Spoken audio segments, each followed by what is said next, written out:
Yo-yo TV ప్రేక్షకులకు శుభోదయం. ఈరోజు బులియన్ మార్కెట్లో బంగారం, వెండి ధరలు ఏ విధంగా ఉన్నాయో ఒకసారి మనం చూద్దాం. బంగారం కొనాలనుకునే వారికి మళ్ళీ ఊరట లభించింది. అటు అంతర్జాతీయ మార్కెట్‌లో, ఇటు దేశీయ మార్కెట్‌లో కూడా వరుసగా రెండో రోజు బంగారం ధరలు భారీగా దిగొచ్చాయి. ఇంటర్నేషనల్ మార్కెట్‌లో చూస్తే స్పాట్ గోల్డ్ రేటు కిందటి రోజు ఔన్స్‌కు 31.10 గ్రాములు $5,000లకు సమీపంలో ఉండగా, ఇప్పుడు అది $4,880 స్థాయిలో ఉంది. ఒక్క రోజు వ్యవధిలోనే $100కు పైగా తగ్గిందని చెప్పొచ్చు. ఇక ఇదే బాటలో వెండి రేటు కూడా $75 స్థాయి నుంచి $73లకు దిగొచ్చింది.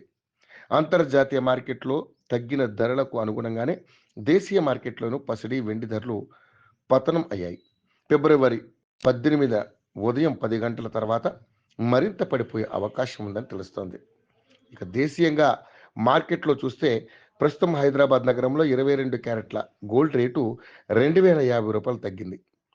దీంతో ప్రస్తుతం తులం బంగారం ధర 1,41,350 వద్ద కొనసాగుతుంది. దీనికి ముందుటి రోజు కూడా 1,200 చొప్పున తగ్గగా, అంతకుముందు వారం వరుస సెషన్‌లో భారీగా పెరిగిన సంగతి తెలిసిందే. మరోవైపు 24 క్యారెట్ల మేలిమి బంగారం ధర రూ. 2,240 తగ్గుముఖం పట్టగా, 10 గ్రాములకు గాను ప్రస్తుతం 1,54,200 వద్ద కొనసాగుతుంది.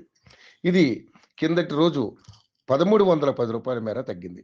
ఇక బంగారం ధరలు తగ్గినప్పటికీ వెండి రేట్లు మాత్రం స్థిరంగానే ఉన్నాయి. ప్రస్తుతం హైదరాబాద్ మార్కెట్‌లో సిల్వర్ రేటు కేజీకి 2,65,000 వద్ద కొనసాగుతుంది.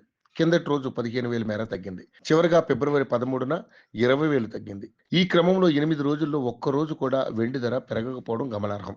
ఇది జనవరి 29న ఒక దశలో కిలోకి ఏకంగా 4,25,000 వద్ద ఆల్ టైమ్ గరిష్ట స్థాయిని తాకిన సంగతి తెలిసిందే. అక్కడి నుంచి 1,60,000 మేర ధర తగ్గడం గమనార్హం.